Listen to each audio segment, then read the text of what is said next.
आव्यूह और सारणिक, ये दोनों जो बेटा इसमें जो लिखा हुआ रहता है वो आपका होता इसी प्रकार से है कि आपका रो और कॉलम टाइप से ही रहेगा। लेकिन इसमें एक एक खासियत होती है, जो आपका आव्यूह होता है, आव्यूह को हम लिखते हैं इस बड़ी वाली ब्रैकेट में, जो कुछ भी होगा, और जो सारणिक होगा, सारणिक को हम लिखते हैं इस मॉड में। बात समझ आ रही है? आव्यूह को लिखेंगे इसमें और उसको सारणिक को लिखेंगे अपना इसमें। अच्छा, इसमें हम लिख तो देंगे, लेकिन वो लिखेंगे हम किस प्रकार से, इसे समझिएगा थोड़ा सा।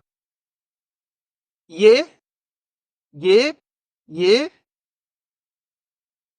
मतलब आप मान सकते हो इस तरह से, इस तरह से, इस तरह से, इसमें ये ऐसे करके हमारे पास में कुछ एलिमेंट्स लिखे हुए होंगे, और वो यहाँ पर ये एक यहाँ होगा, एक यहाँ होगा, यहाँ होगा, यहाँ होगा, इस तरह से।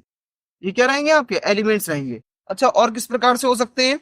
आपके ऐसे भी लिखे हुए हो सकते हैं, एलिमेंट्स यहाँ हो गया, यहाँ हो गया, ये हो गया, ये हो गया, ये हो गया, ये हो गया, ये इस तरह से आपके जो है ये सभी एलिमेंट लिखे हुए हैं। 2 -3 4 7 2 0 -4 6, उसके बाद में 1 4 7 और 5, ये ऐसे करके।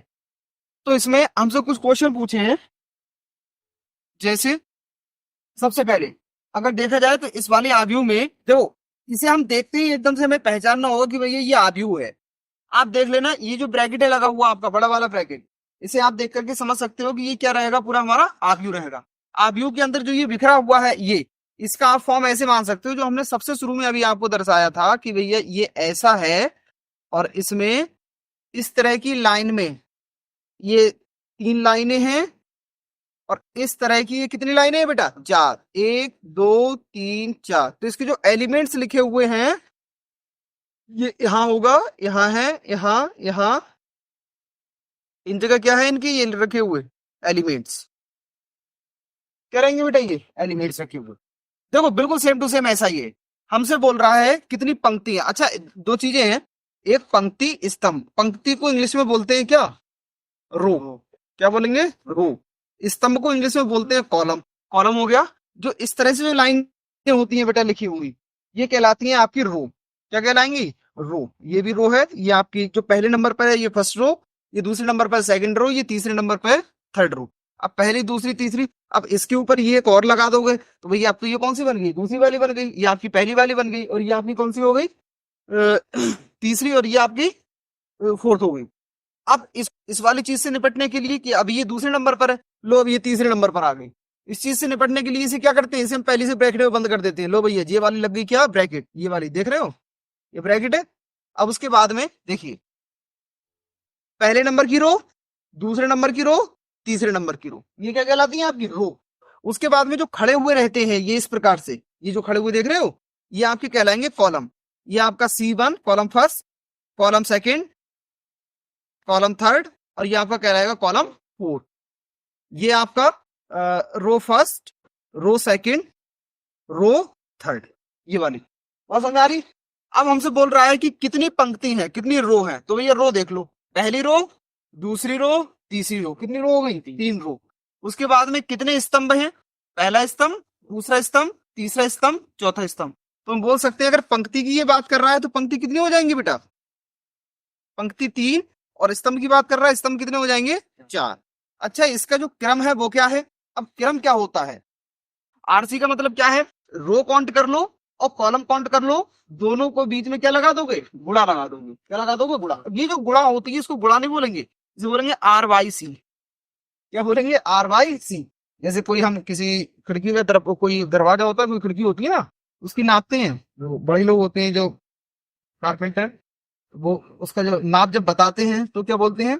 इतने बाई इतने की है, कि 3x5 की है, कि 4x6 की है, कि 4x8 की है। इस तरह से आपका ये दरवाजा है, इस तरह से आपकी ये खिड़की है। तो जो बाई जो लगाते हैं, तो बाई का मतलब ये होता है बीच में क्या रह जाता है आपका? गुणा आ जाता है, क्रॉस आ जाता है। तो इसका जो आर है, आर कितना है? आर का मतलब रो कितनी है बेटा? 3। कॉलम कितना है आपका? 4। बीच में क्या लगा दोगे? गुणा। तो 3x4 प्रकार है इसका। इसका क्रम जो होगा, इसका क्रम किस प्रकार का रहेगा? 3x4 प्रकार का। 3/4 प्रकार का इसका क्या हो गया, क्रम हो गया। अगला इसमें बोल रहा है कुल तत्व। तत्व का मतलब इसमें कुल जो एलिमेंट्स हैं, इसके अंदर आने वाले जितने भी जो अवयव हैं वो क्या है, उसको ध्यान से रखिएगा। तो जो 3/4 हमने जो उसका प्रकार निकाला है ना, मतलब इसके ऊपर से जो जितने भी जो अंक हैं वो मतलब अवयव हैं वो क्या है, 3/4 निकाला, 3 के और 4 के आपस में गुणा करा दो, 3 चौक कितना होता है 12। कुल तत्व इसमें कितने हैं 12। देख लो इसमें जितनी भी संख्याएं हैं अलग अलग उन सभी को गिन लो, 1 2 3 4 5 6 7 8 9 10 11, कितने हो गए पूरा, कितने एलिमेंट हो गए इसमें 12। सब चीज आपको समझ जानी चाहिए। अच्छा एक चीज और जो इस वाले क्वेश्चन में आपको नहीं था दिया हुआ, लेकिन हम आपको बताएंगे फिर भी, इस वाले अवयव को डिफाइन करके बताओ, ये वाला अवयव आपका क्या कहलाएगा, A21 नहीं 2, हाँ A2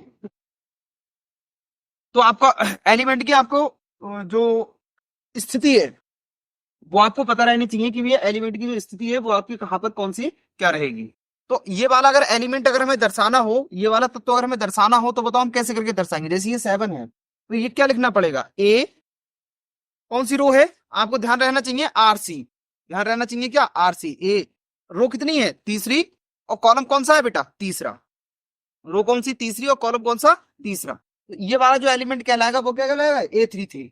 हम बोल सकते हैं A22 बराबर कितना हो जाएगा 0, A33 बराबर कितना हो जाएगा 7। अगर वहीं पर ये आपसे बोल देता कि A24 बताओ, 24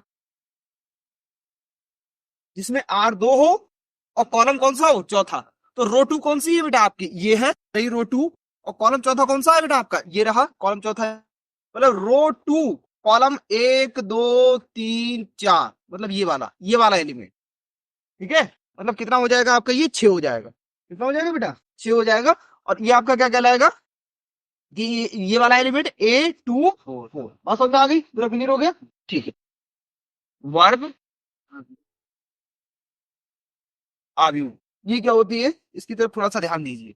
वर्ग आव्यूह क्या होती है, जिसमें सेम रो सेम कॉलम हो, जिसमें कॉलम मतलब आर सॉरी पंक्ति और कॉलम स्तंभ वो कैसे हो सेम रहे, कैसे रहे सेम रहे, जितने रो हो उतने ही क्या हो कॉलम हो। तो हम बोल सकते हैं इस प्रकार का जो आव्यूह होता है वो हमारा क्या कहलाएगा वर्ग आव्यूह, इसको आएगा। बाकी के जितने भी जो आव्यूह होंगे वो सभी हम क्या कैसे होंगे रेक्टेंगल आव्यूह, कैसे होंगे रेक्टेंगल, मतलब आपके आयताकार होंगे। अगर जिसमें रो कम है कॉलम ज्यादा है तो वो भी आपका कैसा होगा आयताकार, जिसमें कॉलम कम है रो ज्यादा है वो भी आपका कैसा होगा आयताकार, और जिसमें रो और कॉलम दोनों समान है तो वो आपका क्या कहलाएगा वर्ग आव्यूह। बात क्लियर हो रही। तो आपको क्या करना है, अपने आव्यूह वाला पहली एक्सरसाइज को पूरा कंप्लीट ही कर लेना है, ठीक है। अच्छा इसमें कुछ चीजें और समझ लीजिए, जैसे आपको कुछ सवाल इसमें इस तरह से दिए हुए रहेंगे कि ये ऐसा है 2x + y, उसके बाद में x - y, और यहाँ पर x - z, और यहाँ पर हो गया x + y + z बराबर में ये हो गया 10। तुलना कैसे करवाओगे, देखो अगर बराबर के इस साइड वाली मतलब लेफ्ट हैंड साइड वाली जो आव्यूह है हमारे पास में, इसमें कुल अवयव कितने हैं, कुल कितने एलिमेंट्स हैं, देखो 1 2 3 4, मतलब ये 2y 2 प्रकार की है। बराबर की दूसरी वाली है वो भी आपकी कैसी है 2y 2 प्रकार की है, क्योंकि इसमें 2 रो है और 2 ही क्या है बेटा इसमें कॉलम, दोनों में सब कुछ सेम है। अगर जब ये दोनों में सब कुछ सेम है तो इसका मतलब जो इसके एलिमेंट्स होंगे ये भी आपस में मतलब एक जगह इनको बराबर कर सकते हैं। जैसे ये वाला एलिमेंट अगर इस वाले अवयव की बात की जाए तो ये कौन सा है A11, ये कौन सा है A12, ये कौन सा है A21, ये कौन सा है A, इसकी बात की जाए तो ये कौन सा है A11 A12 A21, और ये कौन सा हो गया A22। तो अगर A11 की बात की जाए तो ये हो गया 2x + y बराबर में किसके हो गया 10 के।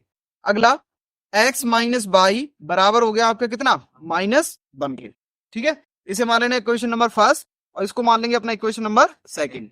अगला रहता है हमारा x - z बराबर में कितना आ जाता है आपका 2 आ गया, इसको मान लेंगे समीकरण नंबर 3। उसके बाद में x + y + z बराबर में कितना आ जाएगा आपका 8, कितना हो गया 8, इसको मान लेंगे अपना इक्वेशन नंबर कौन सा हो गया 4 हो गया। अब इसको समझते हैं, अगर समीकरण एक और देख 1 2 3 4 के द्वारा ही हम आपको क्या करेंगे, क्योंकि ये आपका किसी में बदल गया रैखिक में बदल गया लीनियर बदल गया। अब इसका मान निकालेंगे तो उसमें समीकरण 1/2 से, समीकरण 1 प्लस समीकरण, और कौन सा हो जाएगा बेटा ये 2। समीकरण 1 कितना है 2x प्लस वाई बराबर 10, और समीकरण 2 कितना है x माइनस वाई बराबर में -1। एक को खत्म करो, या x को खत्म कर दो या y को, y का आराम से खत्म हो जाएगा, क्योंकि ये प्लस का ये माइनस का ये आपस में क्या हो गए, कट गए। 2x और 1x 3x, और 10 में से 1 गया 9, x बराबर 9/3, 3 एकम 3, 3 3 कितना हो गया 9, x बराबर में कितना आ गया 3। अब y का मान निकालने के लिए यही वाला मान उठा के समीकरण नंबर 2 में लगा दो, 2 में लगा दो, 3 में लगा दो। x का मान ऐसे लिख दे रहे हैं, x का मान समीकरण 2 में रखोगे, 2 में रखने पर, और जैसे हम इसका मान समीकरण नंबर 2 में लगाएंगे x का, तो देखिए हमारे पास में क्या बचेगा, 3 माइनस का y बराबर में माइनस का 1, y को उठा के इधर ले जाओ, 1 को इधर ले आओ, 3 प्लस 1 बराबर में कितना हो गया y, और y बराबर में कितना आ गया आपका 4। क्लियर हो गया, y का वैल्यू हो गया। अब उसके बाद में x के और y के यही वाले मान उठा के किस में लगा दोगे, नंबर 3 में लगा दो, या x का मान उठा के समीकरण नंबर x के और y के समीकरण नंबर 4 में लगा दो, या x का यही वाला मान उठा के किस में लगा दोगे, समीकरण नंबर 3 में। अब यहां से आ जाओ समीकरण 3 से, समीकरण 3 से, तो समीकरण 3 कौन सा है हमारा